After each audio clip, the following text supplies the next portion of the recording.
Hice mi formación en Chile y en Toronto, en Canadá, y vamos a hablar sobre resonancia magnética en artroplastías de cadera. La motivación de esto es porque es una técnica que en realidad en muchos lugares se hace en forma rutinaria, pero lamentablemente en nuestro medio, tanto en Chile como en distintos lados de Latinoamérica, se realiza poco.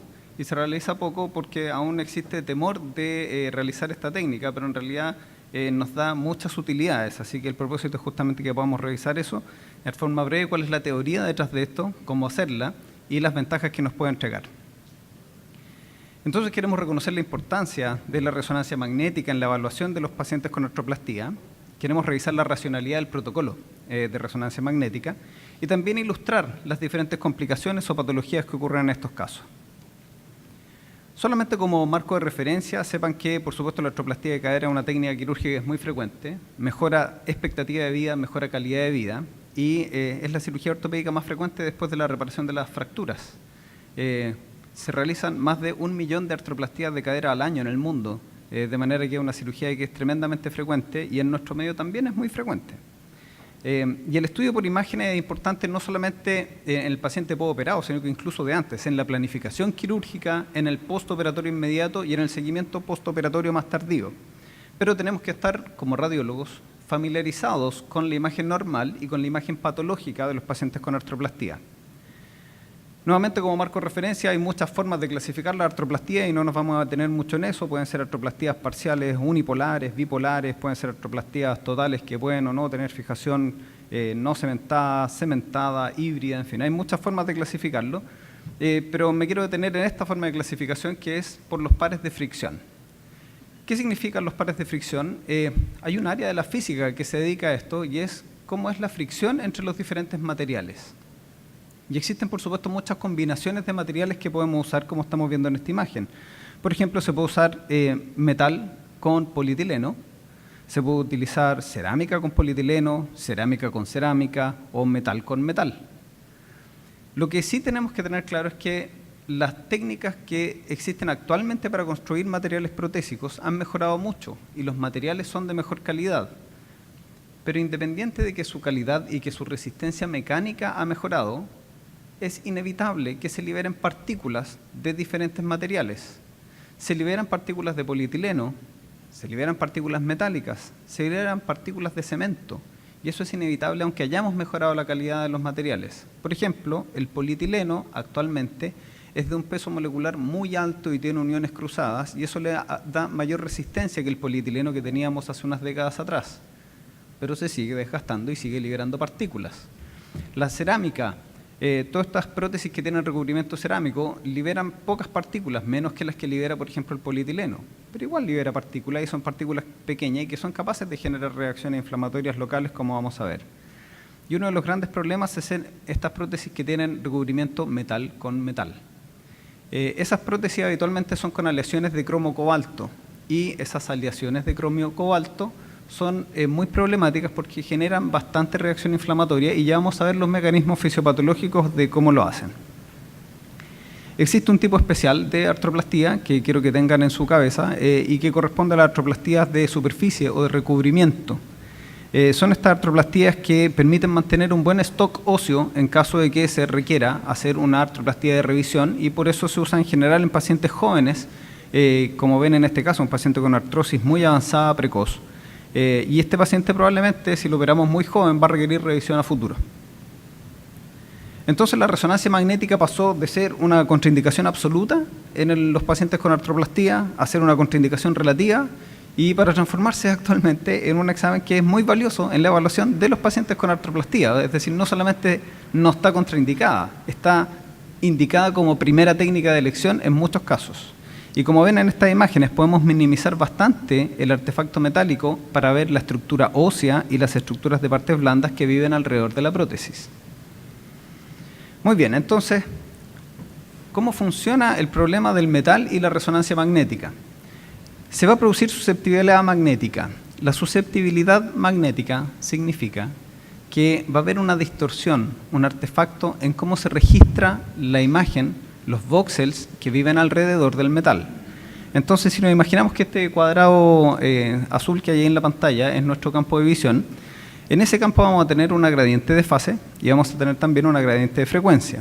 Y si ponemos un artefacto metálico, un elemento metálico dentro de ese campo de visión, el artefacto se va a producir por la suma de varias cosas: desfase intravoxel, vacíos de señal, alteraciones en el registro, y esas alteraciones se van a producir especialmente en el eje de la gradiente de frecuencia. Y se van a producir esas líneas negras, que son de vacío de señal, y líneas blancas, que es por alteración en el registro de la señal. Y ahí tenemos un ejemplo de un tornillo que está orientado justamente en el eje de la gradiente de frecuencia. Y como ustedes ven, el artefacto se produce especialmente en los extremos del metal. Ahora, ¿qué pasa si nosotros cambiáramos la dirección de esas gradientes y ponemos la gradiente de frecuencia en el eje X y la gradiente de fase en el eje Y? Entonces nos vamos a encontrar con que el artefacto se va a seguir produciendo en el eje de la gradiente de frecuencia. Y si ponemos el tornillo en esa posición, entonces ahora se fijan que, como la gradiente de frecuencia está en sentido medio lateral, el artefacto se produce en ese eje. Entonces, ¿qué factores afectan esto? Como estamos viendo ahí, uno es la intensidad del campo magnético. Si el campo magnético es de mayor intensidad de señal, lo que vamos a tener es un artefacto de mayor tamaño. Por eso el ideal es que, si vamos a hacer una resonancia de artroplastia, no vamos a tratar de hacerlo en un resonador 3 teslas, sino que en un resonador de 1,5. Segundo es la forma del implante, porque el artefacto va a seguir, no exactamente, pero va a seguir en parte la forma del implante. En tercer lugar es la posición. El artefacto va a ser mayor cuando el objeto metálico está transversal, perpendicular al eje de la gradiente de frecuencia, como están viendo ahí. Y aquí lo tenemos en otro ejemplo. El mismo tornillo metálico orientado en la gradiente de frecuencia genera poco artefacto en sus extremos. En cambio, si lo ponemos perpendicular a la gradiente de frecuencia, el área de artefacto es mucho mayor. Así es que vamos a tratar de orientar la prótesis en el eje mayor del magneto, en la gradiente de frecuencia.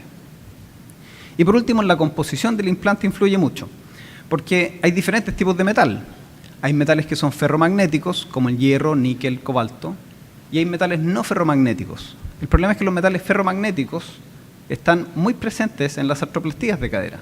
Por ejemplo, el hierro es uno de los materiales que se usa para fabricar el acero. Y eso, por supuesto, nos va a producir mucho artefacto metálico. El cobalto, como ya dije, se usa mucho en las aleaciones de cromio-cobalto para los diferentes tipos de prótesis, no solo metal-metal, sino que también para las prótesis modulares. En cambio, los metales no ferromagnéticos, como el titanio o el circonio, producen mucho menos artefacto por susceptibilidad magnética. Y el titanio tiene además una ventaja mecánica, que tiene una elasticidad que es mejor, es menos rígido. Y lo que están viendo aquí en esta imagen es el artefacto que produce el acero, como en ese componente acetabular, que es mucho mayor que el artefacto que produce el vástago femoral, que es de titanio. Pero además, como están viendo ahí, se pueden producir muchos pequeños focos de artefacto por susceptibilidad magnética en la ruta de acceso quirúrgica. Y eso es porque, inevitablemente, aunque nosotros no las veamos macroscópicamente, se liberan pequeñas partículas metálicas que quedan en la ruta de acceso del material quirúrgico por los tornillos, por las brocas, y van a quedar pequeñas partículas que nos van a producir artefacto metálico inevitablemente en las partes blandas. Muy bien, entonces, ¿cómo hacemos la resonancia teniendo en cuenta esos factores? Se utiliza una técnica que se llama MARS, que es el acrónimo por Metal Artifact Reduction Sequence. Entonces, ¿cómo hacemos eso? Hay una serie de factores que tenemos que considerar, y esto lo podemos hacer en cualquier resonador. No es necesario que tengamos un software especial o un resonador especial. En cualquier resonador, y por eso me interesa que todo el mundo pueda ser capaz de entender la racionalidad y poder aplicarlo después en su medio. Dijimos primero usar un resonador que sea de menor teslaje, 1,5 mejor que 3 tesla, y tratar de poner la prótesis en el centro del magneto. Eso es más fácil en una artroplastía de cadera o de rodilla, es más difícil cuando tenemos, por ejemplo, metal en el hombro, que es difícil ponerlo al centro del magneto. Como ya dije, es mejor poner el elemento metálico en el eje mayor del magneto, justamente para minimizar el artefacto en la gradiente de frecuencia. Vamos a tratar de aumentar el ancho de banda. ¿Aumentar el ancho de banda a cuánto? A unos 100, 125 kHz. Como están viendo en este ejemplo, tenemos dos imágenes de resonancia de este tornillo, uno que está hecho con un ancho de banda de 16 kHz, otro a 64 kHz. Y fíjense, cuando aumentamos el ancho de banda, reducimos el artefacto metálico, y eso también es lo que podemos hacer en nuestras prótesis. Como usamos secuencia Fast-Spin Echo, vamos a aumentar el largo del tren de ecos. Pero tenemos un problema cuando aumentamos el ancho de banda. Baja la relación señal-ruido, entonces tenemos que tratar de compensarlo. ¿Y cómo lo vamos a compensar? Aumentando el NEX, el número de excitaciones, a 4 o 5. Y eso nos puede aumentar un poquitito el tiempo de examen, pero tenemos que compensar la relación señal-ruido.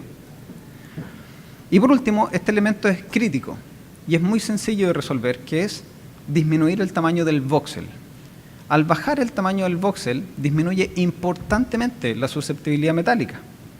Entonces, ¿cómo lo hacemos? Primero, vamos a tratar de que el field of view, en lugar de que sea un field of view muy grande, vamos a tratar de reducirlo y usar un field of view más pequeño. Es decir, tratar de acotar nuestro campo de visión al tamaño de la prótesis. Pero tenemos que escanear la prótesis en forma completa, no podemos escanear partes de la prótesis, tiene que estar en forma completa incluida. En segundo lugar, vamos a aumentar la matriz, es decir, vamos a tratar de que nuestra matriz de imagen sea la mayor posible, y eso en el mismo campo de visión significa que cada voxel va a ser más pequeño. Y al mismo tiempo, el grosor de corte lo podemos disminuir y, por ejemplo, usar grosores de corte de 3 milímetros sin gap. Y eso nos ayuda nuevamente a disminuir el tamaño del voxel. Y finalmente vamos a evitar técnicas que tengan gradiente y que tengan saturación grasa espectral. Es decir, cuando hagamos saturación grasa vamos a preferir usar inversión-recuperación en lugar de saturación espectral. Como ven en este ejemplo, este es el mismo tornillo visto con densidad de protón y el mismo tornillo visto con gradiente. Y por supuesto con gradiente el artefacto es mucho mayor por el volumen que produce alrededor. Aquí tenemos un ejemplo de una resonancia de rodilla. Fíjense, esta es una secuencia de densidad de protón. Fíjense lo que pasa con saturación grasa, aumenta el artefacto metálico, pero cuando usamos gradiente esto se dispara enormemente. Así es que tenemos que evitar gradiente y evitar saturación espectral. Pero existe otra técnica, además de la que dijimos recién que estábamos viendo en el plano, son las técnicas through plane, es decir, las técnicas que nos permiten disminuir el artefacto de los cortes adyacentes al que estamos utilizando. Y ahí existen técnicas como la que están viendo aquí, Maverick, que es por Multi-Acquisition Variable Resonance Imaging Combination, que en resumen lo que hace es que usa secuencias 3D, fast spin echo, con diferentes volúmenes de tejido que están sobrepuestos. Y eso nos permite disminuir el artefacto que nos produce no solamente en nuestro corte, sino que además en los cortes que están alrededor, porque son secuencias volumétricas. Esa es una secuencia que desarrolló GE, y hay otra secuencia que se llama CEMAC, que es por Slice Encoding for Metal Artifact Correction, que es de Siemens, y que agrega una gradiente de slice encoding, además de las gradientes de fase y de frecuencia, y eso por lo tanto nos va a permitir mejorar la imagen tridimensional del artefacto. Y se pueden combinar las dos, y eso es lo que se llama Maverick SL, y que es la combinación de esas dos técnicas.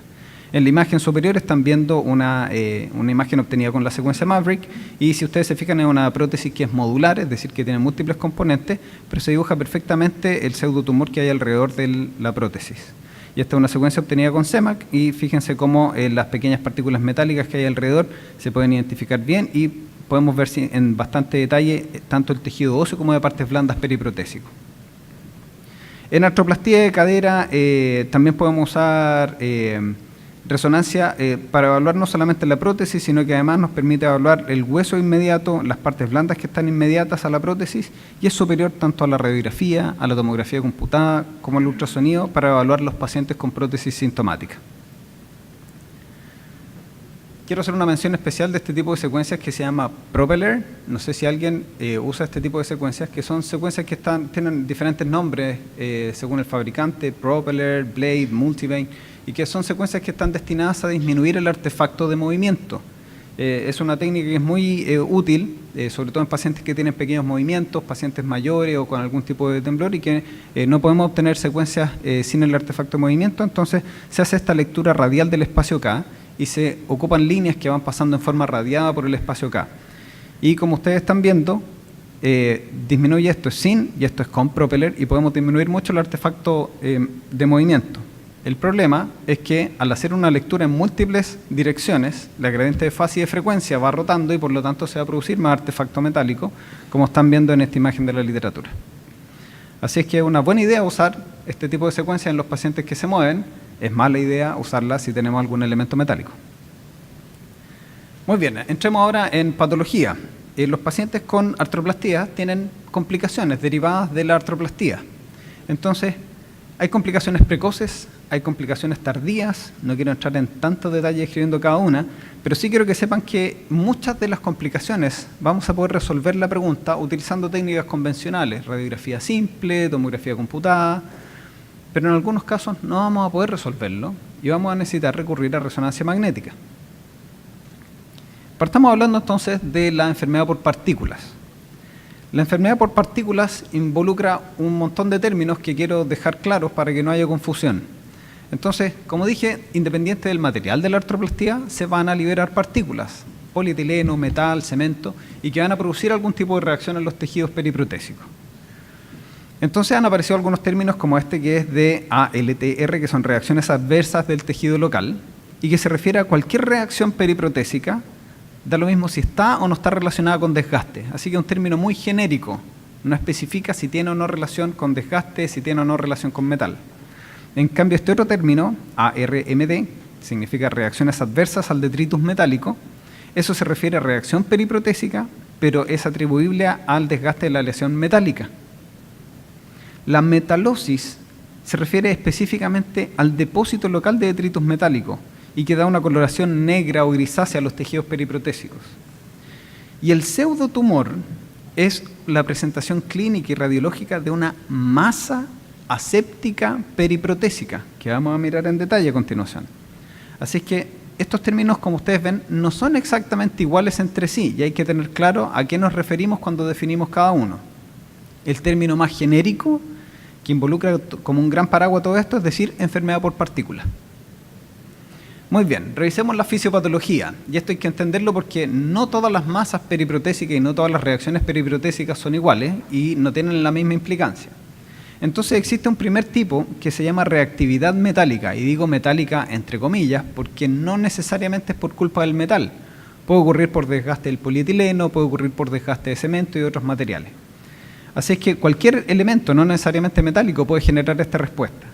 Y lo que va a ocurrir es que las partículas, que dibujamos ahí como unas nubecitas, van a generar, por la liberación de partículas, van a atraer monocitos. Los monocitos se van a transformar en macrófagos, y los macrófagos van a tener estas partículas incluidas dentro de sus células.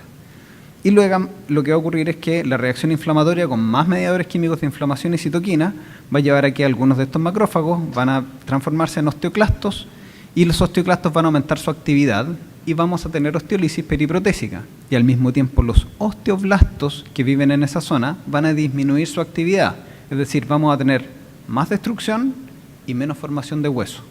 Y eso es por la reacción inflamatoria local que generan estas partículas. Así que esta primera forma en que se manifiesta la fisiopatología es por reactividad metálica. La otra forma se llama sensibilidad metálica y se refiere más bien a una reacción que es por hipersensibilidad al metal. Es común de ver en los pacientes entonces que tienen artroplastías que son metal-metal. Es más común también en las mujeres, probablemente porque se suman una serie de factores, pero puede influir la exposición precoz que tienen las mujeres al uso de metal en diferentes formas. ¿Qué es lo que va a ocurrir? Las partículas, en este caso, se van a unir con proteínas y se forma lo que se llama aptenos. Y esos aptenos, entonces, van a llamar y van a estimular la llegada de monocitos, los que nuevamente se transforman en macrófagos, que van a estar embebidos adentro de estas partículas de aptenos. Y estos, a su vez, los macrófagos ahora van a estimular a linfocitos. Y esto es lo que produce esta reacción de hipersensibilidad. Los macrófagos le presentan estas partículas a los linfocitos T. Los linfocitos T, a su vez, van a activar más linfocitos T y más linfocitos B, y se van a liberar ahora no solamente mediadores químicos de inflamación, se van a liberar múltiples anticuerpos locales. ¿Qué es lo que va a ocurrir finalmente? De nuevo, se activan los osteoclastos y disminuye la actividad de los osteoblastos, y por lo tanto tenemos más osteolisis y menos formación de hueso. Pero la diferencia en esta fisiopatología de hipersensibilidad metálica es que tenemos muchos linfocitos locales. Y es por eso que a la histología esto se ha denominado ALVAL, que significa que hay una lesión tipo vasculitis, pero que es con infiltrado linfocítico perivascular. Y esto es lo que los patólogos pueden distinguir al estudio histológico. Muy bien, así que en resumen ahí tenemos las dos modalidades de fisiopatología, por reactividad y por hipersensibilidad metálica. ¿Podemos distinguirlos? Sí, las imágenes nos ayudan a distinguir uno de otro. Y en general las masas que se generan por reactividad tienen un espesor sinovial que es bajo, es de menos de 7 milímetros. En cambio los que son por hipersensibilidad pueden asociarse a un espesor sinovial que es mucho mayor a 7 milímetros. La importancia de eso es que la reacción por hipersensibilidad es localmente más agresivo y más destructivo. Es decir, si yo voy a tener algún mecanismo de esto, prefiero tener el de hiperreactividad que el de hipersensibilidad, porque el de hipersensibilidad destruye más, tanto hueso como partes blandas. Muy bien, entonces, entendiendo eso, ¿a qué nos referimos cuando hablamos de pseudotumores? Nos referimos a una masa aséptica que no es neoplásica. Puede ser quística, sólida o mixta. Pueden o no estar comunicados con la articulación, pero siempre tocan de alguna manera la cápsula articular. Y el tamaño es muy variable. Como dije, los pseudotumores pueden aparecer no solamente en las prótesis metal-metal, pueden aparecer en cualquier tipo de prótesis. Hay algunos intentos de clasificación, como por ejemplo la que están viendo acá, que las clasifican en tipo 1, 2 y 3, dependiendo de si es una lesión quística de paredes delgadas, quística de paredes gruesas o francamente sólida. Las lesiones quísticas en general viven más bien posterolateral a la prótesis en la región trocantérica. En cambio, las lesiones sólidas les gusta más bien vivir en la región anterior, cerca del iliosoas. Ahora sí hay que dejar claro que esta es hay múltiples clasificaciones, pero lamentablemente ninguna es muy buena, porque tienen poca reproducibilidad interobservador. Así que no hay que desgastarse mucho tratando de clasificar los pseudotumores, sino que más bien de describir dónde ven la masa y cómo es. Veamos este ejemplo. Este es un paciente que tiene una artroplastía metal-metal en la cadera izquierda por artrosis. Dolor importante y limitación, y lo que estamos viendo aquí en esta resonancia magnética es que tiene una masa anterior que está profunda a los vasos ilíacos externos y que tiene mucho componente sólido. Pero además tenemos otra masa que está más bien posterolateral y que tiene un componente quístico, pero de paredes gruesas y de muy baja señal. ¿Y por qué es la baja señal que tiene tanto en el componente sólido como en las paredes del componente quístico? Porque son macrófagos embebidos de metal. Así que es una imagen bien típica de pseudotumores periprotésicos. ¿Qué pasó con ese paciente? Le resecaron entonces esa prótesis y la cambiaron por otros componentes, en este caso con una artroplastía metal sobre polietileno. Este otro ejemplo de un pseudotumor, fíjense cómo esta masa se extiende desde estar en contacto con la artroplastía, atraviesa cápsula articular y partes blandas hasta extenderse hacia lateral. Tiene paredes muy gruesas, hipointensas en las diferentes secuencias, típico de un pseudotumor. Otro paciente, fíjense en este caso, ¿no? Una lesión compleja, tiene una masa muy grande intrapélvica que tiene grandes componentes sólidos con baja señal, es decir, tiene un pseudotumor sólido, pero tiene otra porción que es más bien quística y de paredes delgadas, que está viviendo en la región más bien lateral de la cadera. Ahí tenemos la porción sólida y ahí tenemos la porción quística. Otro ejemplo de pseudotumor, fíjense de nuevo, esta masa más bien anterior, que como suele ser la ubicación de los tumores sólidos, y una lesión quística que está más bien lateral a la región trocantérica. Esa es la porción sólida. Y este es un ejemplo de la literatura que me permite dar pie a algo que hay que tener muy en claro. ¿Por qué hay pacientes que sin tener prótesis metal-metal puedan hacer un pseudotumor sólido muy evidente?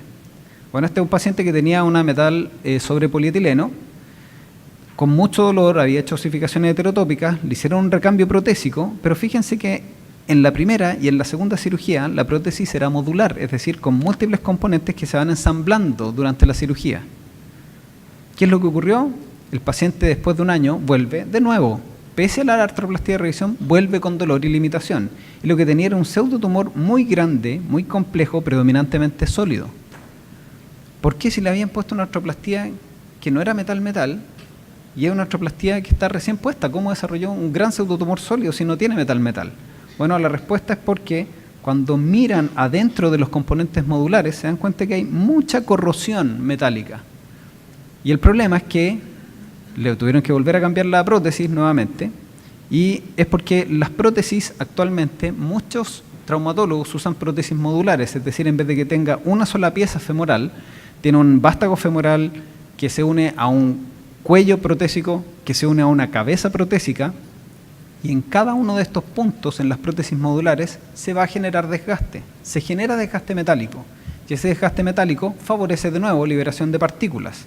Esto es lo que se ha llamado trunionosis, porque cada una de estas uniones es lo que se denomina el trunion, y van a ocurrir en general entonces en todas estas prótesis metálicas con aleaciones cromo-cobalto. ¿Y cómo generan pseudotumores? Como ya nos imaginamos, por sensibilidad metálica, por mecanismo de Alval. Así es que la toxicidad por el metal puede ser tan alta que pueden llegar a ser incluso toxicidades sistémicas por cobalto liberado a la sangre. Aquí tenemos un ejemplo de nuestro hospital, paciente con prótesis metal-metal. Resulta que por dolor, fíjense que no hay una masa periprotésica, sino que este paciente consultaba por limitación y lo que tenían es que al empezar a desarmar esta artroplastía modular, tiene todos estos depósitos negros grisáceos en los sitios de unión y eso es por triunionosis. Muy bien, entonces cuando nos encontramos con una masa periprotésica, nuestra primera sospecha es que va a ser un pseudotumor. Pero hagamos el diferencial con otras cosas que se parecen pero que no son pseudotumores. Por ejemplo, en la infección. Aquí tenemos una colección que está inmediatamente periprotésica dentro del hueso y que tiene además después una extensión extraósea a las partes blandas. La infección en general tiene paredes que no son iguales a las de un pseudotumor. No son paredes gruesas, hipointensas por depósito metálico, sino que más bien es una colección que es de alta intensidad de señal en STIR y en T2, porque es una colección que en general es purulenta. Lo otro que ocurre es que en las infecciones, como están viendo en este paciente, van asociadas a extenso compromiso inflamatorio de las partes blandas, mucho edema local, cosa que es raro que ocurra en los pseudotumores. Los pseudotumores son una masa que es aséptica, no va con mucho edema perilesional. Si persiste la duda entre infección y pseudotumor, no hay que complicarse. Este paciente va a tener que ir a una punción bajo tomografía computada, fluoroscopía o ultrasonido para aspirar y demostrar si tiene o no tiene un componente infeccioso. Las colecciones líquidas no pseudotumores también pueden derivar de seromas o de restos de hematoma por desinserción de los tendones glúteos. Sepan ustedes que cuando se hace la artroplastía de cadera, no siempre se reinsertan los tendones glúteos o a veces se reinsertan de manera muy parcial y se vuelven a romper y se generan estos seromas locales. Fíjense, muy hiperintenso, paredes muy delgadas. Y en este otro caso tenemos un hematoma en las partes blandas. Claramente un hematoma, si ustedes se fijan, tiene este fenómeno de señal concéntrica y que tiene refuerzo como una lesión de restos de sangre.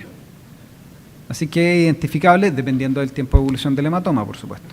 O este otro paciente que le hicieron una artroplastía con reconstrucción por una resección tumoral y fíjense cómo tiene grandes masas que dependen de la región periprotésica, pero estas masas son de alta señal y tienen múltiples septos y septos que refuerzan importantemente con el uso de gadolinio. Fíjense además que en esta imagen estamos haciendo un T1 posgadolinio, pero sin saturación grasa, porque sabemos que la saturación espectral nos va a producir mucho artefacto. Y recordar además que las extensiones de los pseudotumores o de las masas periprotésicas van a desplazar estructuras adyacentes. Por ejemplo, en este paciente con un pseudotumor periprotésico, fíjense lo que pasa cuando miramos los vasos femorales. Este paciente tenía una trombosis venosa producto de la presencia del pseudotumor. Muy bien, así que por culpa de los pseudotumores hay muchas prótesis que ya se retiraron del mercado, que son especialmente prótesis metal-metal. Lo importante es que siguen muchos pacientes con prótesis metal-metal y con prótesis que son de otro tipo y que están puestas y que van a seguir poniendo, y nosotros tenemos que encontrarnos con esos pacientes y evaluarlos. Así que tenemos que saber cómo evaluarlos a través de esta técnica. Veamos algunos otros problemas que ocurren. La osteolisis periprotésica puede ocurrir por varias causas. Una es por partículas, otra es mecánica y otra es por infección. Por partículas es lo que acabamos de discutir, es la enfermedad por partículas, con formación de pseudotumores. Y típicamente la osteolisis que se produce es de márgenes muy lobulados. La osteolisis mecánica se produce por culpa de los diferentes componentes de la prótesis. Aquí en este esquema pusimos metal arriba, cemento entre medio y hueso abajo. Y cuando yo aprieto eso, nos vamos a encontrar con que se deforman de manera distinta cuando yo lo aprieto.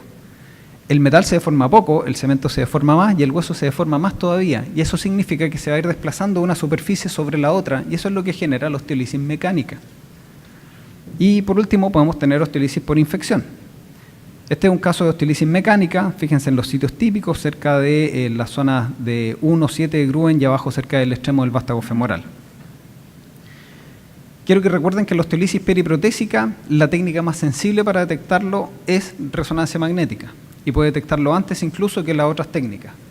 Por ejemplo, este es un paciente que tenía un foco de osteolisis periprotésica en la zona 1 de Gruen, se fijan, con osteolisis y edema alrededor del foco de osteolisis. Es un foco aislado, no nos va a preocupar por aflojamiento porque es una sola zona de Gruen que está con lesión. Este paciente volvió menos de un año después y fíjense cómo ahora se desplazó completamente, se horizontalizó el componente acetabular. El tamaño de la osteolisis no ha cambiado mucho, pero además se han fracturado los tornillos de fijación del componente acetabular. Así que este paciente tuvo que ir a un recambio protésico.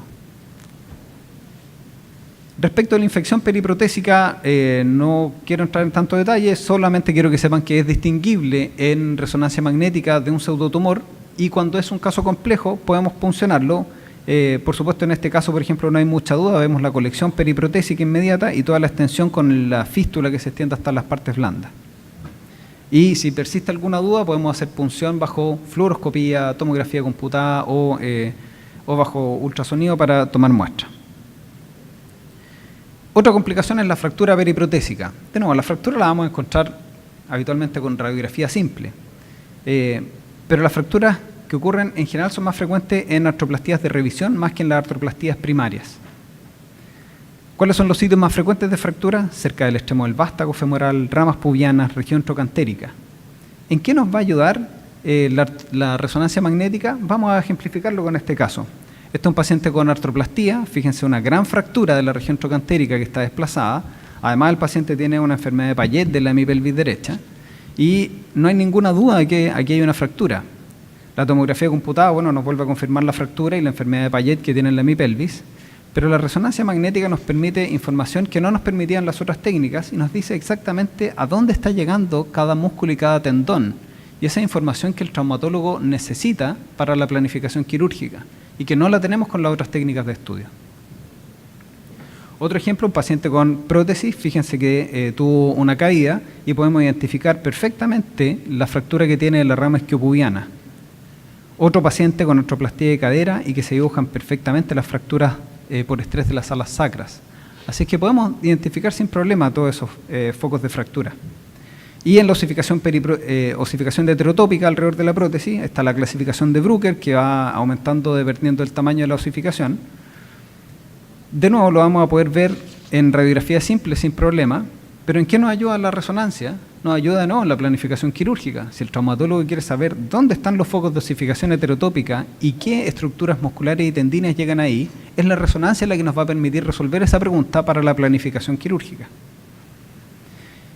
Y finalmente, pueden haber problemas en múltiples otras estructuras que no voy a detallar, pero sí voy a mostrar un par de ejemplos, como las desinserciones de los tendones glúteos que ocurren en la región trocantérica, o como en este caso, fíjense, un adelgazamiento muy importante del tendón iliosoas en la cara anterior de la cadera, anterior a la prótesis.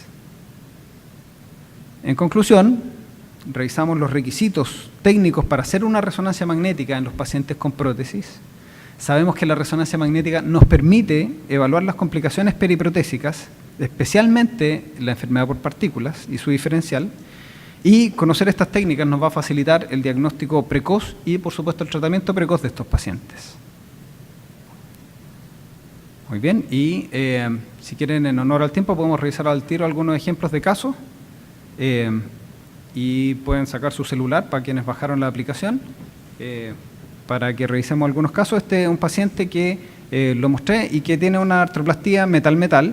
Fíjense que tiene una gran masa inflamatoria periprotésica lateral y esta masa es predominantemente quística pero de paredes muy gruesas y se extiende a las partes blandas periprotésicas. Está en contacto con la prótesis y aspiramos eso y nos encontramos con este tipo de líquido. Un líquido que es un poco espeso, un poco turbio. La pregunta es si está o no está infectado. Es difícil responder eso a veces. Así que mandamos esa muestra de líquido a estudio. Y este es el paciente que tenía el desarrollo de trunionosis con todo ese desgaste metálico. Entonces, ¿cuál es su diagnóstico? No les puedo prometer ningún premio, solamente encontré esto como formato de quien quiere ser millonario, pero no les puedo prometer nada. Entonces, ¿cuál es su diagnóstico? Pseudotumor, infección, trunionosis, o esto es normal. Entonces vamos a dejar algunos segundos para votar. Muy bien, así es que no sé cómo están, desplegados los gráficos ahí, no está desplegada la respuesta correcta, pero vean que la mayoría dio el diagnóstico correcto, que es de trunionosis, y este es un paciente que tiene todo este desgaste en los sitios de la prótesis modular y que se van desgastando y liberando partículas.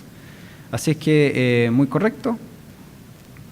¿Qué es lo que podemos volver a la presentación, por favor?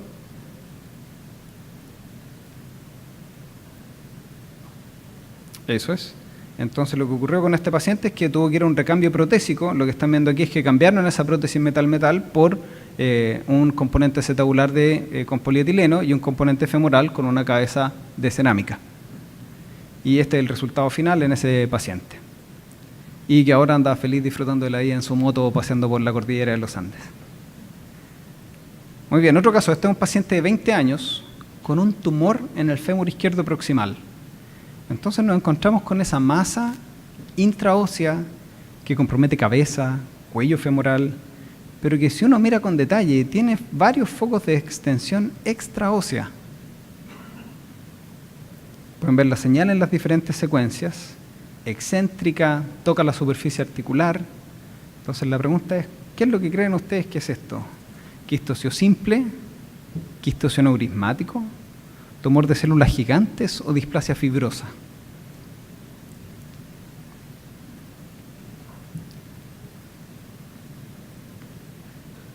Si necesitan podemos volver a la imagen para que puedan revisarlo nuevamente. Ok. Así que la mayoría votó la respuesta correcta, que es un tumor de células gigantes del fémur proximal. Así que lo están haciendo excelente. Y vamos a volver entonces a la presentación. Y lo que justamente ocurrió con ese paciente es que esta masa tenía extensión extraósea, pero fíjense el detalle, tenía unos nódulos sólidos en las partes blandas, en la cara lateral de la cadera. Este es un paciente que ya le habían hecho una biopsia percutánea, contaminaron las partes blandas locales y el paciente lo derivaron a nuestra institución para hacer la cirugía definitiva. Y se nos cayó la señal. Bueno, la cirugía, como ustedes pueden ver, tuvieron que resecar el tumor, hacer una artroplastía de la cadera y el paciente tuvo un muy buen resultado hasta que consultó un año después de la cirugía con dolor, y lo que nos encontramos es lamentablemente con que hay masa ahora en la zona acetabular. El problema es que este paciente, como tenía extensión intraarticular de la masa, esa masa terminó contaminando el componente acetabular de la articulación y el paciente ahora tiene una recidiva del tumor de células gigantes en la región acetabular. Ahora quiero que noten el detalle, cómo podemos ver estos focos que no son focos tan sutiles, pero tampoco son focos tan grandes, y que los podemos detectar sin problema con resonancia magnética, es decir, pese a la artroplastía, podemos ver en detalle el tejido óseo y partes blandas locales. En algunos casos puede ser útil para evaluar cómo se refuerzan estas lesiones, usar T1 con gadolinio, pero sin saturación grasa, y después podemos hacer la secuencia por sustracción digital, y podemos ver sin ningún problema cómo la masa intraósea refuerza utilizando la sustracción digital. Muy bien, ya está el resultado postquirúrgico, una vez que se hizo el curetaje, relleno y reparación de la lesión ahora en el lado acetabular. Otro paciente con 2 años postoperatorio tiene dolor bilateral en la pelvis y nos encontramos con estas imágenes en la prótesis. Siempre partimos, tal como ya lo escuchamos en otras conferencias, es muy útil partir las resonancias de cadera con una imagen STIR coronal de toda la pelvis, porque nos va a permitir tener una imagen más completa del diagnóstico diferencial de lo que queremos ver. Entonces lo que nos encontramos en este caso es que el paciente tiene algunos focos de alteración de señal, se fijan ahí en relación con el hueso ilíaco derecho paraarticular sacroilíaco, y nos encontramos en las imágenes axiales con que tiene otros focos de alteración, pero que están más bien posteriores en la cadera izquierda. ¿Cuál es su diagnóstico? Fractura de hueso ilíaco derecho, fractura del ala sacra derecha, pinzamiento fémoro-acetabular izquierdo o isquiofemoral izquierdo. Bueno, así es que aquí hay más de una respuesta correcta, así que tienen muy pocas opciones de equivocarse.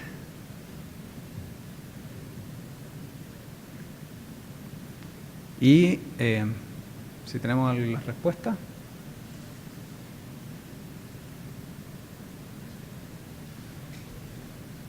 Ok, y ahí vienen las respuestas.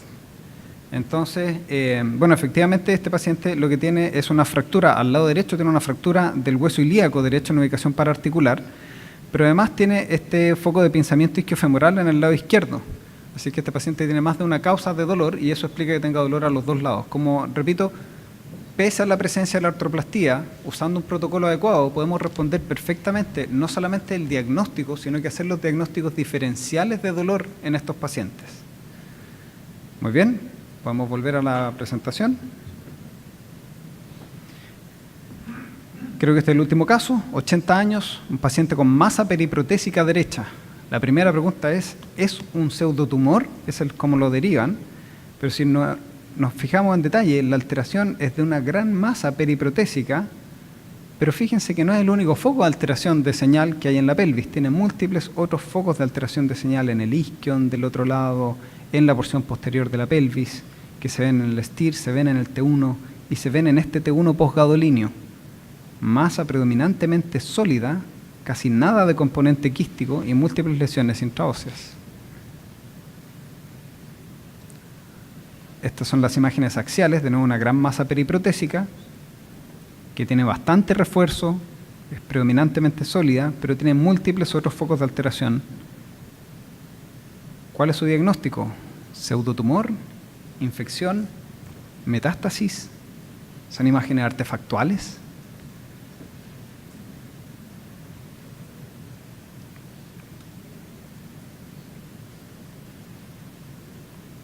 Muy bien, veamos las respuestas. Ok, así es que lo predominante de respuesta fue metástasis y efectivamente este es un paciente con metástasis de un tumor broncogénico. Así es que, como ustedes se fijan, podemos volver a la presentación, por favor.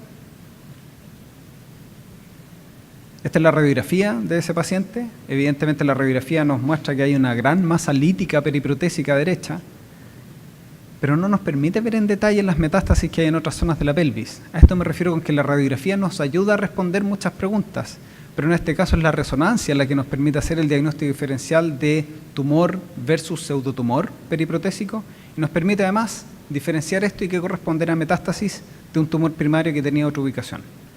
Ok, creo que ese es el último caso. Muchas gracias a todos. Si hay preguntas, está abierto el micrófono.